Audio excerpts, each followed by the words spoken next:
সংবাদ সবাইকে স্বাগত জানাচ্ছি। আমি ফিরোজ তোহা। শুরুতেই আরবে কেবলস সংবাদ শিরোনাম। ইসরায়েল ফিলিস্তিন পুরোদমে যুদ্ধ চলছে, আর এই যুদ্ধের সর্বশেষ আন্তর্জাতিক গুরুত্বপূর্ণ আপডেট সংবাদ জানিয়ে দিব। শুরুতেই শিরোনাম। লেবাননে ইসরায়েলের লক্ষ্য অর্জন করতে দিবে না ইরান। এরপর জানিয়ে দিব ইউক্রেন যুদ্ধের আবহেই কিউবায় রাশিয়ার নৌবহর। আরও জানাবো যুদ্ধ বন্ধের গ্যারান্টর হিসেবে রাশিয়া, চীন ও তুরস্ককে চায় হামাস। এরপর জানাচ্ছি পুতিনের প্রস্তাব প্রত্যাখ্যান করল যুক্তরাষ্ট্র, নেটো। আরও জানিয়ে দিব ইরানের কাছে অস্ত্র বিক্রি করেছিল ইসরায়েল। এবং সর্বশেষ জানিয়ে দিব কাকে চোর বললেন রাশিয়ার প্রেসিডেন্ট ভ্লাদিমির পুতিন।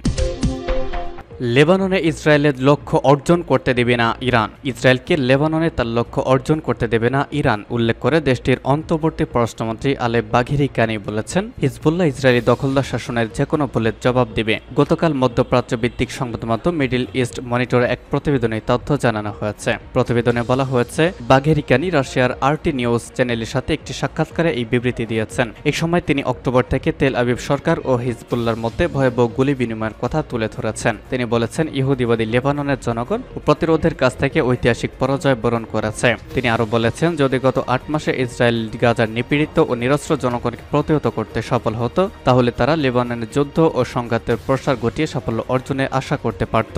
এদিকে গত মঙ্গলবার দক্ষিণ লেবাননের জোয়াইয়া গ্রামে ইসরায়েলি হামলায় 3 হিজবুল্লাহ যোদ্ধা এবং তালেব আবদুল্লাহ নামে পরিচিত একজন সিনিয়র ফিল্ড কমান্ডার নিহত হয়েছেন, যিনি আবু তালেব নামেও পরিচিত।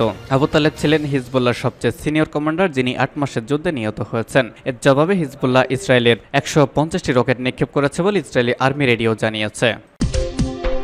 ইউক্রেন যুদ্ধের আবহে কিউবায় রাশিয়ার নৌবহর। ইউক্রেন যুদ্ধ ঘিরে আমেরিকা সহ পশ্চিমা দুনিয়ার সাথে সংঘাতের আবহে কিউবায় নৌবহর পাঠালেন রুশ প্রেসিডেন্ট ভ্লাদিমির পুতিন। আমেরিকার সংবাদ মাধ্যম জানাচ্ছে, পরমাণু শক্তিচালিত একটি যুবজাহাজ এবং একটি রণতরী সহ 4টি রাশিয়ার নৌযান কিউবার হাভানা বে নৌঘাটিতে পৌঁছেছে। আমেরিকার ফ্লোরিডা উপকূল থেকে ওই এলাকার দূরত্ব 150 কিলোমিটারও কম। রাশিয়ার প্রতিরক্ষা মন্ত্রণালয়ের দাবি, অতলনতান্ত্রিক মহাসাগরের যৌথ যুদ্ধ মহড়ার উদ্দেশ্যেই বন্ধুরাষ্ট্র কিউবায় পাঠানো হয়েছে নৌবহর। মস্কো দেওয়া তথ্য বলছে, যুদ্ধজাহাজ অ্যাডমিরাল গোরশকভ এবং ডুবোজাহাজ কাজা দুটিতেই হাইপারসোনিক ক্ষেপণাস্ত্র, জিরকন সহ বিভিন্ন অত্যাধুনিক অস্ত্র বহন করা হয়। প্রয়োজনে পরমাণু হামলারও ক্ষমতা রয়েছে তাদের। অতীতেও আটলান্টিক মহাসাগরে তারা ক্ষেপণাস্ত্র মহড়া চালিয়েছে। তবে যৌথ নৌমহড়ায় অংশ নিতে যাওয়া রুশ নৌবহরে কোনো পরমাণু অস্ত্র নেই বলে জানিয়েছে পরলোকগত ফিদেল কাস্ত্রোর দেশ। একই কথা জানিয়েছে পেন্টাগনও। বিষয়টি নিয়ে আমেরিকার নিরাপত্তার কোনো আশঙ্কা নেই বলেও জো বাইডেনের সরকার জানিয়েছে। রাশিয়া এর আগেও একাধিকবার কিউবায় যুদ্ধজাহাজ পাঠিয়েছে। হাভানায় সফর শেষে রুশ নৌবহর দক্ষিণ আমেরিকার আরেক দেশ ভেনেজুয়েলাতে যেতে পারে বলে কিউবার সংবাদ মাধ্যম জানিয়েছে।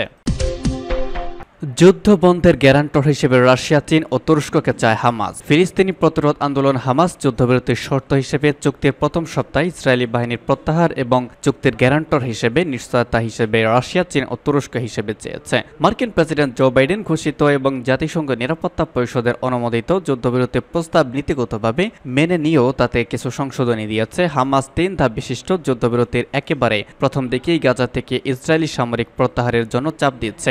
একই সাথে তারা যুদ্ধ স্থায়ীভাবে বন্ধের সুস্পষ্ট ঘোষণা চাচ্ছে। এছাড়া রাশিয়া, চীন ও তুরস্ককে যুদ্ধের বন্ধের গ্যারান্টার হিসেবে চাচ্ছে হামাস। বুধবার ও বৃহস্পতিবার প্রকাশিত বিভিন্ন প্রতিবেদনে তথ্য জানানো হয়েছে। গত মাসে বাইডেন প্রশাসন যুদ্ধবিরতির প্রস্তাব পেশ করে হামাসকে তা মেনে নিতে বলেন। তিনি বলেন, এটি ইসরায়েলি প্রস্তাব। এতে 3 ধাপে বাস্তবায়নযোগ্য চুক্তিতে প্রথম ধাপে 6 সপ্তাহ পরে কেবল ইসরায়েলি পণ্য প্রত্যাহার নিয়ে আলোচনা শুরু হবে বলে বলা হয়েছে। ওয়াশিংটন বলেছে, এসব সংশোধনে কিছু বাস্তবায়নযোগ্য নয়। হামাস মনে করছে প্রথম ধাপের যুদ্ধবিরতির প্রস্তাবকে কাজে লাগিয়ে বেশ কিছু বন্দীকে মুক্ত করে নেবে ইসরায়েল। এরপর তারা আরো ভয়াবহ হামলা করবে। তাছাড়া হামলা স্থায়ীভাবে বন্ধ করার জন্য কোনো ঘোষণা এখন পর্যন্ত দেয়নি ইসরায়েল। বরং ইসরায়েল প্রধানমন্ত্রী বেনিয়ামিন নেতানিয়াহু সহ ইসরায়েলি নেতারা প্রকাশ্যে হামাসকে নির্মূল না করা পর্যন্ত যুদ্ধ অব্যাহত রাখার কথা বলেছেন। ফলে হামাস বিদ্যমান আকারে থাকা প্রস্তাবটি মেনে নিতে পারছে না। লেবাননের আল আকবর আউটলেটে প্রকাশিত খবর অনুযায়ী হামাস যুদ্ধবিরতির প্রথম 7 দিনের মধ্যে গুরুত্বপূর্ণ সালাউদ্দিন এবং আল রশিদ মহাসড়ক নেট জারিতে সেনা স্থাপনা, মিশর, গাজা সীমান্ত সংলগ্ন ফিলাডেলফিল রুট এবং রাফা ক্রসিং থেকে সকল ইসরায়েলি সৈন্য ও স্থাপনা সরিয়ে নেওয়ার দাবি জানিয়েছে। হামাস জানিয়েছে ইসরায়েল যদি 7 দিনের মধ্যে গাজা থেকে পুরোপুরি প্রত্যাহার না করে তবে তারা বন্দী মুক্তি স্থগিত করবে। হামাসের একটি সূত্র হারেস পত্রিকাকে জানিয়েছে হামাস এ কারণে প্রথম ধাপে ইসরায়েলি প্রত্যাহার এবং স্থায়ী যুদ্ধবিরতির জন্য চাপ দিচ্ছে যাতে ইসরায়েল কোনো পর্যায়ে এই দুটি শর্ত থেকে সরে যেতে না পারে এবং পণবন্দীদের মুক্তির পর আবার যুদ্ধ শুরু করতে না পারে। এছাড়া হামাস ইসরায়েলের কারাগারে দীর্ঘদিন ধরে আটক থাকা 100 ফিলিস্তিনি একটি তালিকা দিয়েছে। বন্দী বিনিময়ে আওতায় তাদেরকে মুক্তি দিতেও দাবি জানাচ্ছে হামাস। অন্যদিকে ইসরায়েলে 15 বছরের বেশি কারাদণ্ডপ্রাপ্ত কোনো বন্দীকে মুক্তি দিতে চাচ্ছে না। আবার ইসরায়েল ও যুক্তরাষ্ট্র উভয় চুক্তির গ্যারান্টর হিসেবে রাশিয়া, চীন ও তুরস্ককে মেনে নিতে রাজি হচ্ছে না। পুতিনের প্রস্তাব প্রত্যাখ্যান করল যুক্তরাষ্ট্র, ন্যাটো। মস্কোর দাবি করা অঞ্চল থেকে ইউক্রেনকে সরে যেতে বলে রুশ প্রেসিডেন্ট ভ্লাদিমির পুতিন যে আহ্বান জানিয়েছেন যুক্তরাষ্ট্র, ন্যাটো তা প্রত্যাখ্যান করেছে। ব্রাসেলসে ন্যাটোর বৈঠক শেষে পেন্টাগনের প্রধান লয়েড অস্টিন বলেছেন অবৈধভাবে ইউক্রেনের সার্বভৌমত্ব ভূখণ্ড দখল করেছে পুতিন। শান্তি প্রতিষ্ঠার জন্য ইউক্রেনকে কি করতে হবে তার নির্দেশ দেওয়ার মতো অবস্থানে পুতিন নেই। তিনি চাইলে আজের ইতি টানতে পারেন দখল ছেড়ে দেওয়ার মাধ্যমে। আমরা তাকে তা করতে এবং ইউক্রেনের সার্বভৌমত্ব অঞ্চল ত্যাগ করার আহ্বান জানাচ্ছি। এদিকে ইউক্রেনও তাৎক্ষণিকভাবে পুতিনের কঠোর শর্ত প্রত্যাখ্যান করেছে। অন্যদিকে ন্যাটো প্রধান জেন্স স্টলটেনবার্গ ইউক্রেন নিয়ে শান্তি আলোচনা শুরু করার জন্য পুতিন যে শর্ত বেঁধে দিয়েছেন তার সমালোচনা করেছেন।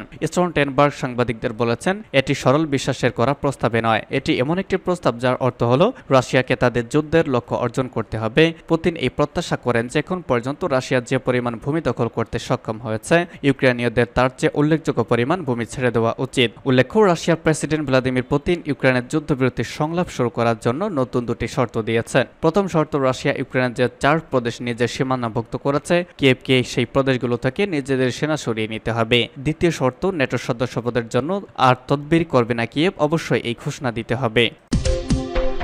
ইরানের কাছে অস্ত্র বিক্রি করেছিল ইসরায়েল। আরব ভূখণ্ডে উড়ে এসে জুড়ে বসতে গিয়ে গুরুতর শুরুতে মধ্যপ্রাচ্যে নিঃসঙ্গ ছিল ইসরায়েল। ধর্মীয়, আন্তর্জাতিক এবং জাতিসংঘ পার্থক্য থাকায় প্রতিবেশী দেশগুলোর সঙ্গে এর ছিল সুনির্দিষ্ট বিভেদ। অন্যদিকে ভৌগোলিকভাবে ইরান মধ্যপ্রাচ্যের হলেও প্রতিবেশী আরবদের সঙ্গে পারিসিয়ানদের ছিল নিবিড় জাতিগত পার্থক্য। বলা চলে ইরান ও ইসরায়েল দুই অনারব। এই প্রেক্ষাপটে তারা একে অপরের কাছে টেনেছিল। ইরানের রাজত্বের সমাপ্তির পর ইসলামী প্রজাতন্ত্র প্রতিষ্ঠা হলেও তেহরানের সঙ্গে ছিল ইসরায়েলের সম্পর্ক। এমনকি ইরাকের বিরুদ্ধে টানা দশকের পর দশক ধরে লড়াই ইরানের পাশে ছিল ইহুদি প্রশাসন। ইরানের সঙ্গে ইসরায়েলের সাপের নেউলে সম্পর্ক, অথচ মধ্যপ্রাচ্যে এই দুই দেশই ভিন দেশি। তাই একসময় এই দুই দেশের মধ্যে সম্পর্ক গড়ে উঠেছিল। সেই সম্পর্ক ইসলামী বিপ্লবের পরেও টিকেছিল। ইরানের সঙ্গে ইসরায়েলের এই সম্পর্কে আদ্যপান্ত নিয়ে একটি বই লিখেছেন ন্যাশনাল ইরানিয়ান আমেরিকান কাউন্সিলের প্রতিষ্ঠাতা এবং সাবেক সভাপতি ট্রিটা পার্সি। এবং সর্বশেষ জানিয়ে দিব কাকে চোর বললেন পুতিন। ইউক্রেনকে $5,000 কোটি ঋণ দিতে সিদ্ধান্ত নিয়েছে G7 ভুক্ত শিল্প উন্নত দেশ 7 দেশ। সেসব দেশে স্থগিত থাকা রাশিয়ার সম্পদের মুনাফা থেকে এই ঋণ দেওয়া হবে। এই ধরনের পদক্ষেপের তীব্র নিন্দা জানিয়েছেন পুতিন। গতকাল আল জাজিরার প্রতিবেদনে বলা হয়েছে পশ্চিমা দেশগুলোর সিদ্ধান্ত ভালোভাবে নেননি রাশিয়ার প্রেসিডেন্ট ভ্লাদিমির পুতিন। পররাষ্ট্র মন্ত্রণালয়ের কর্মকর্তাদের সঙ্গে বৈঠকে বক্তব্যকালে তিনি বলেছেন পশ্চিমের নেতারা রাশিয়ার স্থগিত সম্পদ নিতে আইনি ভিত্তি নিয়ে আসার চেষ্টা করেছেন, কিন্তু যত চালাকি করা হোক না কেন চুরি এখানেই চুরি। এ ধরনের সব চোরকে শাস্তি পেতে হবে বলে হুঁশিয়ারি করেছেন রাশিয়ার প্রেসিডেন্ট ভ্লাদিমির পুতিন।